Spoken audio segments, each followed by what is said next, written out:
It's so scuffed.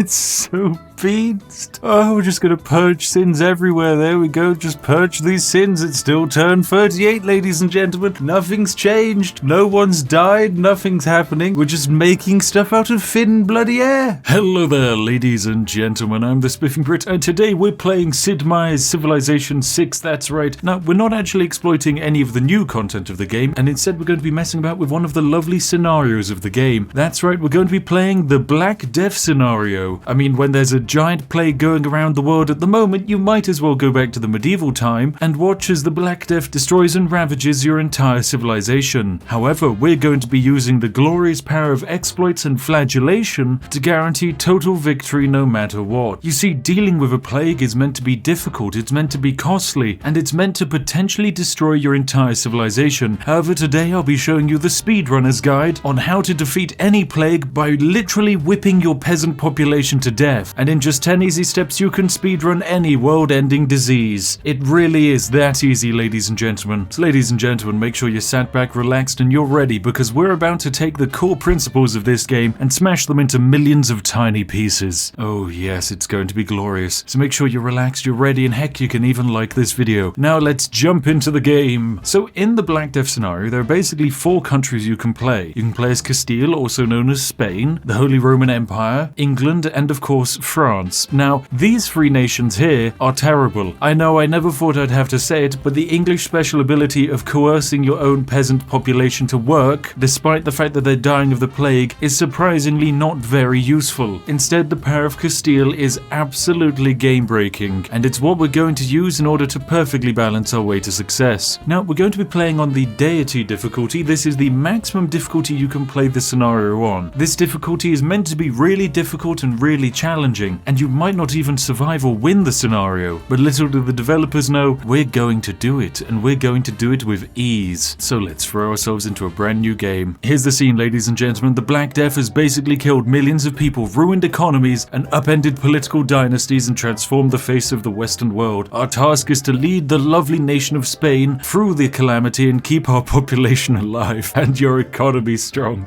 We have no need for economy or population where we're going. Now, using the power of Alfonso XI, we gain the special ability of Sword of Faith, where basically we can spend 10 faith on a unit and completely regenerate its ability to move and attack. This is very, very powerful. And here's the news, ladies and gentlemen. A new sickness has appeared, spread by rats, of course, and the game is telling us to watch our roads and harbors for the first sign of outbreak. Now, in order to finish the game, you have 2 directions you can go. You either reach the end of the technology tree and research invention, or you reach the end of the civic tree and research the middle class. Either way will technically mean that you've survived the Black Death and won. However, the interesting thing is, in order to survive the game and beat the game, you'd logically think that we want to keep the Black Death to a minimum to keep our population alive, and to try and make sure that it doesn't spread into our cities. Well, you'd be absolutely wrong. We want the Black Death in as many cities as possible, and we want it now. Now, because we're playing on deity difficulty, we're going to be hemorrhaging gold and faith for most of the game. However, luckily, we're going to be fine, because all we need to build is a few holy sites in all of our major cities. There we go, we're just spreading holy sites around everywhere, as holy sites generate faith for us. And faith is going to be one of the ways that we're going to be able to survive the Black Death, but not just survive it, absolutely smash it to pieces. Now, our first few opening turns of the game are actually going to be quite difficult. What we're trying to do is basically rush the technology of castles as well as rushing the technology of feudalism. Castles allow us to build walled districts to basically quarantine our peasant population in. They're also a great way of generating culture, apparently. Basically, there are quarantine areas, but more importantly, feudalism is a fantastic thing to research, because that's going to allow us to gain more gold, hopefully, as well as also gain more food. But really, we just want to blitz our way down the civic tree for one very important technology, the labor economy, ladies and gentlemen. This is going to break the game. Anyway, what we want to do is basically blitz our way for our first 30 turns. There's not really much to do other than wait for the inevitable demise of society. Now, in our first few cities, we need to get shrines up as soon as possible, because at the moment we're losing losing faith due to the difficulty of the game, so we need to get shrines going so that we're not in a giant death spiral of faith production. Oh, and here we go. The first outbreak has occurred. Of course, it was always going to occur. And where has it spawned? Oh, it spawned up here in the top right of the map. The city of Akaruna. Oh, that's just not going to do. Got to think of a plague-ridden city. It's Skegness, ladies and gentlemen. What a skeggy wonderland. Now, the thing is, the plague on its own in one tile isn't that scary, but the thing about very dangerous diseases are that they spread at an incredible rate. So what's going to happen here is that this plague tile in Skegness is going to last for 12 turns. And as long as this tile remains here, all the subsequent tiles are going to spread out with plague until they absorb the entire continent with a deadly hazy mist of instant death. Now, the thing is, the game wants us to try and mitigate the losses in Skegness by either spending faith or gold, of which we have none, on a plague doctor who is able to protect the tiles that they stand upon and try and diminish the actual damages that long-lasting plague can cause. We are not interested in actually stopping the plague from spreading. In fact, it's profitable for us to let it just run. And here at Spiffco, all we care about is profits. So we're going to be running the military away from the city of Skegness because, I mean, we can't save them. The population has immediately crumbled and is down to just 4 people living in Skegness, and it will continue to shrink each turn that the Black Death remains in this city, which is going to be for a long while. We can choose to build something in Skegness. Could we build a plague doctor to help the sick and injured people? No, we're going to build an amphitheater so that we can pack everyone into tightly packed concerts. Yes, that's the way to defeat the plague. Oh, and now the treasury is bankrupt because we've run out of gold. Of course we have. Now the thing is, even though the technologies are actually surprisingly easy to research, the difficulty of this game is trying to survive through what is effectively a giant destruction of your entire civilization. The disease is starting to spread, and soon it will have entered into the city of Lyon, and there's absolutely nothing we can do to stop that. As gold is becoming more and more of an issue, amenities will start creating issues in cities, and some cities will try and leave. However, we've just researched the castle technology, which is perfect for us because we can slide in some brand new government policies. We're going to pick noblesse oblige as well as serfdom. There we go. So units are cheaper and farms give us more food. I realize we don't actually have any units, but it's fine. Anyway, instead of building a market here, we're going to now build the castle quarters. We're going to build it on a tile that gives us gold because we really need gold. Now, the disease surprisingly has gone round to every tile excluding the lovely city of Lyon. I have no idea how Lyon has avoided the plague, but the disease is now heading straight towards our capital. But don't worry, we have 5 turns to build up this castle and then all should be fine. Oh my goodness, an outbreak has arrived in Lyon. Of course it has. Now, for every city which is currently facing the pandemic, our citizens will lose faith and this will cause issues and can potentially cause citizens to revolt. And of course the disease has now gripped Salamanca. Oh dear, oh dear, oh dear. Right, we will build more walled quarters everywhere. And fantastic, we've gained a policy card here for free. Now we have 2 options to basically change our government policies. Option 1, we could have a civil quarantine to quarantine the population to reduce the loss of life. However, instead we're going to go for the program for free gold and culture. That's all we care about. Look at that, our culture production is now shot up through the roof. Lovely stuff. And we're going to start building more walled districts everywhere. And fantastic, because we've built our first castle, we get 2 options here, ladies and gentlemen. This is where the exploit begins. You get to choose the direction that you're going to try and beat the plague with. Option 1, treat the sick. Gain access to scholars who can study plague-stricken citizens. This way you can generate science and try and beat the plague using science. Alternatively, shame the sinner. This way, instead of believing that the disease is something we can control, we instead believe that the disease is spread by naughty people, and the only way to defeat the plague is to whip them. Naturally, we're going to go with the whipping the peasantry option. So this is basically a civilian unit that we can buy using faith, and when using it, we gain faith as well as culture. But in fact, actually, we don't just need to buy it with faith, we can just build it ourselves. Only takes 6 turns to produce, and we get 50 faith every time we use it, I'm pretty sure. Now, Skegness has been reborn anew. They've actually survived the plague. A total of 1 person has survived in Skegness, which is fantastic, absolutely fantastic. You couldn't ask for anything better. So now we're going to start mass producing flagellants down in the bottom left of the map. Pretty sure, can we buy them? No, we can't buy them with gold. You can only buy flagellants with faith. But the thing is, they cost 70 faith to buy. They give you 50 faith, which makes them not necessarily the most cost-efficient unit in the game. Now, as the plague starts gripping our cities, we're of course going to start producing flagellants at an incredible rate, and hopefully using the flagellation power, we will survive this. Now we have 2 options here, ladies and gentlemen. The disease is sweeping the nation, overturning all stability and traditions that our societies relied upon for decades, of course. Now, of course, we have 2 plans. We can either go for the totalitarian practice of contrition, or we can embrace debauchery. Of course, we're going to go for practicing contrition so that we can gain +3 faith in all of our cities. Yes, good. We need the faith, trust me. Look at that. Now we're gaining 10 faith per turn. Lovely stuff. Now, with this flagellant here, what we're going to have him do is just simply wait a turn, and then we'll be able to use him next turn to fight the plague in Seville. Well, not actually fight the plague, instead punch the people with the plague, which is arguably just as useful. Now, as we've also researched the next tech on the civic tree of wage reform, we've unlocked the urban underclass, ladies and gentlemen, also known as peasants living in the cities. Now, basically, this allows us to gain +2 gold and +2 faith in all of our cities, which translates to a giant increase in our faith generation. We now make 26 faith per turn. Oh, and the outbreakers finally hit the city of Seville, and this is when we can start breaking the game. Now, of course, as you remember, these flagellants here, they cost us faith to buy, or we build them using production. And what do you do when you use them? Well, they give you free loyalty in your cities, but more importantly, they give you faith and culture. So every time we use them, we get 10 culture, and that culture gets pushed towards actually finishing off the culture tech tree. Now, as I want to get my capital kind of out of the plague as soon as possible, what I'll be doing is I've purchased a plague doctor using gold, and I'm going to have him minister to the sick. It's going to reduce the time it takes for this city to heal. Now, of course, our peasant population are asking if this is God's judgment sent to punish us, and of course we're going to say that all of our efforts are useless and to hell with science and actually growing the cities. We don't need science where we're going, ladies and gentlemen. Instead, we have incense and candles, and we've finally gained enough faith so we can start purchasing missionaries. Now, the thing is, we have 85 faith actually saved up, meaning we can go to Carthagena here and buy ourselves a flagellant for 70 faith. Now, we can spend 10 faith in order to allow this unit to move immediately, but what we're going to do is wait a turn, and on his second turn, he's going to be able to purge sins, also known as start whipping people. And there we go, we gain some culture, labor economy moves forwards 1 turn until we've researched it, and we also gain some faith. So using the faith we generated, we're going to buy ourselves another flagellant. And then of course this turn, once again, bam, we're going to purge ourselves of sins. Using the faith we generated, buy ourselves another flagellant. Okay, now apparently everyone thinks the entire world is ending in our civilization, so we have 2 options: to surrender to God and get rid of basically all yields in our cities except faith, or get rid of God entirely. Now of course we're going to surrender to God, we need faith, and to hell with science. We're now gaining 2 science per turn. And it's okay, because whilst it looks like the entire world is ending, you have to remember that basically everyone in France is dead, same with Germany and most of Italy, but we're going to survive. And how are we going to survive? Well, it's very simple. In 2 turns time, the labor economy comes online. Now once again, we're going to have to get rid of all science and growth. There we go. Oh my goodness, our culture is just going through the floor. We're gaining -17 science per turn. Okay, we need culture. In order to get culture, we need flagellants. Okay, next turn, turn 38, and we've won. And I'll explain why. There we go, ladies and gentlemen. The disease is now going to end. You see, there's no real easy way to manage dealing with the plague. Your population's going to die. The entire world is going to end. You just kind of have to try and limp on through and research the final technologies. Now, of course, it's impossible for us to research the final science technology because we produce -21 science per turn. So instead, we're going to beat the culture tree. But of course, it's going to take us 67 turns to research the middle class. That's going to take forever. But it's not going to take forever with one brand new policy choice. Say hello to public servants. Now, public servants is a government policy which is going to decrease the cost of buying civilian units with gold. There's just one slight issue. It doesn't do that.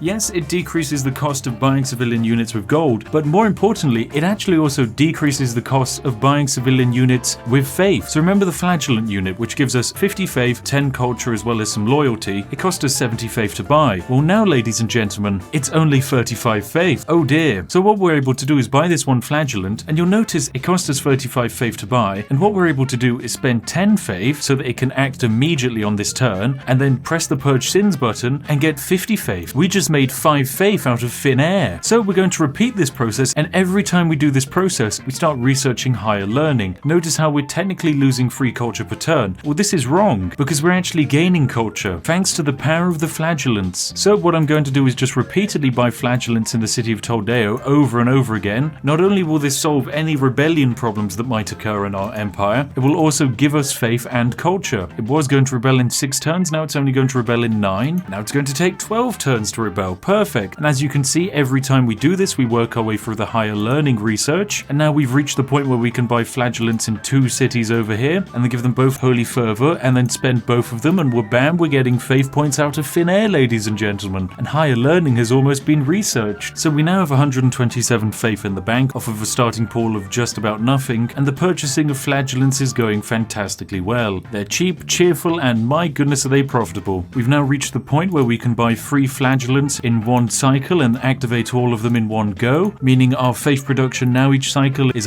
150, and we also make 30 culture every time we do this. Now 30 culture per turn is basically what the entirety of England can do, but of course we can do this cycle as many times as we like in our go, because of our incredible ability to just reactivate a unit using faith. No other civilization has access to this ability, because this ability is so completely and utterly overpowered. But of course Spain has access to it. So we're now halfway through researching higher learning, which is absolutely fantastic, and it's all thanks to the glorious research and joy of flagellants. Now the thing is, if we wanted, we could wait one turn and not spend the 10 faith to activate the holy fervor, but honestly we want to do all of this in one turn, because that way we blitz through the game, limit any negative debuffs that can occur, and just finish the entire thing in one go. This is meant to be the hardest difficulty, and it is for good reason, because the AI isn't hit as negatively as we are and they get a whole bunch of free resources. It is harder for the AI to lose, especially England. But of course we're going to survive, using the glorious power of a whole bunch of boys whipping peasants who for some reason create faith and culture at the same time. Because what is culture and art if not a whole bunch of peasants being hit aggressively by some religious nutjobs with whips? Now that's true culture. Now this cycle is going to take a little bit, but once it's finished we'll have got ourselves an entire technology for free, our cities are no longer able to rebel, and best of all, if you were playing this in a multiplayer game, no one is able to stop you. For good reason of course, because effectively you have the entire game time locked and you're just repeatedly cycling units for as many times as you like. Now of course, if you're a member of the government and you're watching this video and you've put me on some kind of watch list, then fantastic. And if you have some kind of giant grant or budget which you'd like to invest in Spiffco Technologies, we can roll out the whipping program across your country and have you beat any disease in a matter of months. Your population won't survive, but you'll have created some of the greatest works of art the world has ever seen. There you go. We've just discovered higher learning, all from just punching our own population over and over again. Oh goodness. And the cycle begins. Oh, it's so good. So much faith and culture. We're going to be able to research urbanization very, very quickly as well. And we still haven't left turn 38. 6.5 hours later. Well, some time has passed and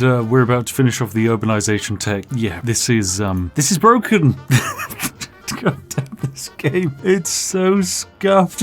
It's so beansed. Oh, we're just gonna purge sins everywhere. There we go. Just purge these sins. It's still turn 38, ladies and gentlemen. Nothing's changed. No one's died. Nothing's happening. We're just making stuff out of thin bloody air. Oh my god. It's incredible. It's absolutely incredible. The best thing is we can spend the faith we earn on whatever we like. We can buy, say, 1,000,000 horsemen and just send them around the map to pillage people if we really wanted. But there's just no reason for us to do that. Why would we need to do that? We have infinite faith and flagellants. There we go. Just get another flagellant. Get another one here. I mean, who would win? One deadly plague that wiped out like a third of the world's population, or one very passionate whippy boy? Turns out one whippy boy's all you need. I mean, it's only been a few flagellants. We're already, what, like an eighth of the way through researching the middle class? I mean, we're not even 50% of the way through the actual game here. The real meta of actually playing the Black Death game mode is basically building a huge military force and then just pillaging everyone's campuses and then using the science you generate from that in order to finish the game. However, that still takes quite a lot of turns and a lot of work, and also dealing with your own cities, which will be rebelling and fighting back and having to deal with the plague, when instead you could just use a whole bunch of flagellants, and there we go. Just have them flagellate everywhere. Is flagellate the correct term? I don't know. Oh, anyway, I'll be back as soon as we finally research the middle class. Okay, we did it, ladies and gentlemen. I'm pretty sure this is the final research, and then we've discovered the middle class. I'm pretty sure I've developed RSI from repeatedly doing the same motion on my mouse over and over again. My hand is in physical pain, so I do not recommend doing this exploit at home. But yes, we've managed to do it. We're going to beat the Black Death by researching the middle class. The bubonic plague is going to be over now, ladies and gentlemen. We're just going to purge all of these sins, and there we go. We did it. Oh, we did it. We did it. Oh, what a glorious day for Spain. It's so glorious and happy. The cows are happy. Oh, and everyone survived. We did it. Black Death victory, ladies and gentlemen. We got 2 achievements for that as well. What did we get? We achieved the level of flagellant. We got a score of 105. I'm sorry, we only scored 105. Do you want to know why we only scored 105? It's because we decided to end the game so quickly. Because we speed ran the game, we couldn't get the highest rating.